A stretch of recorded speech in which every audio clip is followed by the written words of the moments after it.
Tiagão, eu tenho percebido que na internet tem se falado muito de Deus, de religião. Qual é a tua posição? É porque eu tô enviesado? É porque a internet tá propagando mais isso? É porque eu tô prestando mais atenção? Ou é porque, sei lá, parece que tá um... Vou até colocar em aspas, um hype agora falar de Deus. O que tá acontecendo é o seguinte. Tem um lado negativo e positivo, vou explicar os dois. Nós estamos numa geração que prosperou muito, uma geração que conquistou muitos objetivos. A gente viveu o que nossos pais jamais sonharam em viver. Jamais. Quantas vezes você viajou de avião, foi para lugares que seus pais não puderam ter isso? E não é questão financeira, era questão de mentalidade, de uma geração que não tinha realmente essa mobilidade que a gente tem. Então a gente está vivendo uma autodescoberta muito grande, uma autorrealização muito grande. E aí, vivendo isso, a gente descobriu que existia um vazio. Cara, ainda assim eu tenho depressão, ainda assim eu não tô totalmente feliz. Ainda assim me falta alguma coisa. Pô, tô com dinheiro no banco e ainda assim me sinto inferior a um monte de gente. O que tá acontecendo comigo? Aí não tem jeito. As pessoas começam a descobrir Deus. Que é o que dá realmente sentido à vida. Só que, da mesma forma que muita gente está descobrindo Deus pela necessidade que está tendo de Deus, outros só estão usando, como você falou, o hype, tá usando um momento para criar um público. Porque nada mais fácil do que você criar um público que está em profunda necessidade. Então, quando você vai falar de uma coisa que o público está numa profunda necessidade e você tem uma solução que não precisa de formação acadêmica, não precisa de histórico, não precisa de nada. É só você falar, Deus é a solução. Pronto, você já tem um público. Você tem 1 milhão de pessoas que querem escutar sobre isso.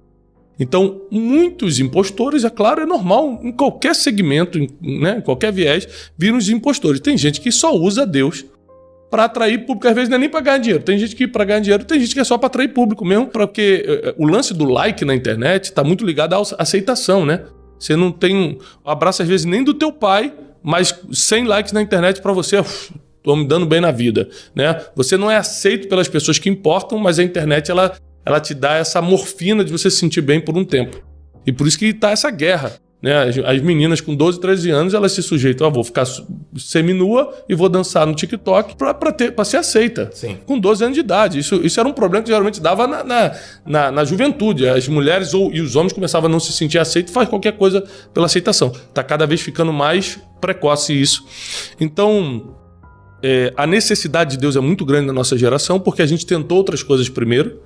Porque, por exemplo, tem um versículo bíblico que as pessoas não entendem muito, que diz assim, ó, é mais fácil um camelo passar pelo buraquinho da agulha do que um rico entrar no reino dos céus. Jesus falou isso. Aí você acha que Jesus está condenando a riqueza. E não está. Porque na Bíblia tem vários milionários e bilionários. Sim. Ele está condenando o seguinte, ó. Geralmente, quando você fica com muito dinheiro e alguém seu fica doente, ao invés de você orar, que é a conexão que a gente tem com Deus, você vai tentar gastar dinheiro para resolver primeiro. Se você tem um problema com alguém, você primeiro vai no melhor advogado antes de ir em Deus. Então é quando você bota alguma coisa na frente de Deus, não é que você não vai fazer o resto. Certo. Se eu tive um problema jurídico, eu vou resolver com o advogado. Se eu tive um problema de saúde, eu vou resolver no médico. Mas primeiro, eu vou buscar Deus, que é o versículo que diz, buscai primeiro o reino de Deus e a sua justiça e todas as outras coisas serão acrescentadas. Então o que está acontecendo é muita gente buscando a Deus por necessidade. E outra coisa, antigamente os evangelistas católicos, evangélicos, pregavam nas esquinas, nas praças públicas e não convenciam as pessoas como hoje, sem pregação, estão sendo convencidas. Hoje em dia eu tenho amigos que me escutam falar sobre Deus sem eu nunca ter pregado para elas. Eu não sou um evangelista, eu não fico, João, você tem que ir na igreja, tá? João, olha só, você tem que ler isso aqui. Eu não sou um evangelista. Só que você começa a conversar comigo, passa um tempo, você começa a se interessar e você procura, você pergunta. Isso é a primeira vez na história que está acontecendo. As pessoas estão buscando Deus. Né? Não é mais uma estratégia de evangelismo. As pessoas querem Deus porque realmente, para esse vazio do ser humano, o que resolve é a espiritualidade. E eu tenho percebido, todas as pessoas que eu trouxe aqui, todas falaram de Deus. E depois, talvez aí da 9ª entrevista, da 10ª, que eu me dei conta que elas têm uma espiritualidade, essa parte, essa conexão muito forte, assim. E aí eu quero entender uma coisa tua aí. Você acredita que isso tem relação com sucesso? Tem. Vou te dar um exemplo simples. Essa semana eu jantei com o João Apolinário, da Polishop. Tá. Aí, pelo meu costume, pela minha fé, eu oro antes de comer minha refeição. Por quê? Porque eu agradeço a Deus pela comida. Eu sei o que é não poder comer. Na época que eu quebrei há anos atrás, eu comia um miojo de manhã e orava de noite para ter alguma coisa. Eu não sabia se ia ter. Você ficou nesse nível? Fiquei nesse nível. Então, tipo assim, eu sei o que é você querer comer alguma coisa e não poder. Então hoje, como eu posso escolher o que eu vou comer, eu faço questão, não é por tradição, não é por religião, é porque eu faço questão de agradecer a Deus porque eu estou comendo aquela carne, aquele arroz. Então eu pedi permissão por uma questão de respeito, porque ninguém é obrigado a engolir minha fé. Uhum. Isso foi um erro que muita gente cometeu, querer enfiar a goela abaixo a religião dos outros. Uhum. Então, por respeito, eu perguntei, vocês me permitem orar? O Apolinário falou, pode orar. Aí a gente orou, tinha outras pessoas na mesa. Quando acabou, ele falou assim, rapaz, muito bonito. Sabe por quê? Eu lembro que meus pais oravam por mim quando eu era criança. Eu falei, é mesmo? É. Meus pais me levavam na igreja. Nossa fé era muito grande dentro de casa, nós éramos evangélicos e tal. E aí eu vi o seguinte, por mais que hoje ele não declare a fé, todo mundo que tem sucesso parte de um princípio de fé. Principalmente quem veio do nada, quem não é herdeiro. Se você conversar com o Flávio Augusto, nosso amigo em comum, você pergunta para ele, Flávio, nos bastidores, ele não fala muito em público, mas até para aumentar a audiência do podcast, eu vou contar uma coisa só de bastidor. Se você perguntar para ele por que você virou o Flávio Augusto, ele vai falar, cara, foi a minha fé em Deus. Foi mesmo? Isso, essa não, é muito bastidor, hein? Essa é muito bastidor. Ele não fala isso em público, né? Valeu, Flávio. Qualquer coisa... Valeu, Flávio. É isso aí. E a gente... Você vai ver que a fé em Deus, ela não é uma coisa religiosa no sentido...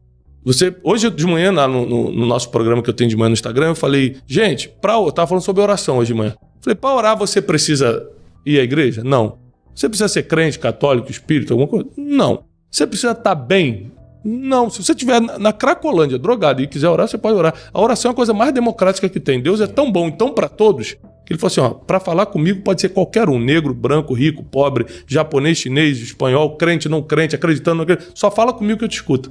E outra coisa, não vou botar ninguém para te escutar, não. Você que está começando a acreditar em mim hoje, ou você que está há 30 anos já me servindo, inclusive, eu escuto os dois. Não, esse aqui começou agora, vou botar um anjo para escutar. Não, a Bíblia diz que ele escuta todo mundo. Então é muito democrático. E é por isso, e é porque também eu provei tanta coisa, Joel, na vida. Eu pude provar coisa muito boa, muito ruim. Eu pude andar com muita gente, escutar muitas filosofias. Fui para a Índia, estudei o hinduísmo. Fui várias vezes para países árabes, estudei o Islã, li o Corão 2 vezes. Para Israel fui mais de 40, a Torá e toda a tradição judaica está aqui impressa na minha mente. E ainda assim, não só por fé, mas por inteligência, eu decidi seguir o caminho do cristianismo. Por quê? É o que fez mais sentido. Certo. Né? Você não vai encontrar ninguém na Bíblia falando o seguinte, você não vai escutar ninguém na história falando, perdoa seus inimigos. Só Jesus falou isso. Ama mesmo que te odeie. Só Jesus falou isso. Ou seja, tudo que deu certo na humanidade. Uhum. Aí vem Martin Luther King e falou, não, você pode me bater, mas eu não vou te bater. Aí vai e resolve o problema dos negros. Ele vem a filosofia de Jesus. Você pega as maiores filosofias de desenvolvimento pessoal, de negócio, você pega Napoleão Hill, é Bíblia o tempo todo. É Bíblia. Então, não tem como fugir. Você pode até falar, não citar o versículo, não citar Deus, mas para dar certo tem que estar na Bíblia. Quando eu percebi isso, é matemática pura. É estatística, só você ir fazendo... Quando eu percebi isso, eu falei, pronto, por que eu vou fugir da fonte? Vou ficar... Não, vou direto na fonte.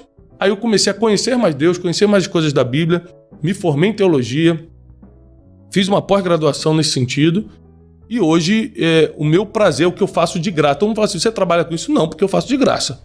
Uhum. Eu vivo dos meus livros, dos meus cursos. Agora, toda vez que você vê eu falando de Deus, eu estou fazendo de graça. Eu tô aqui nesse podcast hoje de graça. Quando você me vê pregando em algum lugar, levando... É de graça. Isso aqui, pelo amor de Deus. Eu faço de graça para sempre. É o que eu quero fazer. Esse é o meu dom, meu talento, é o meu chamado. E aí eu criei, como eu sou muito empreendedor, criei várias formas de crescer financeiramente, de empreender, de me sentir vivo, mas que não envolvem diretamente esse aspecto mais de doação, entendeu? De falar da palavra e etc.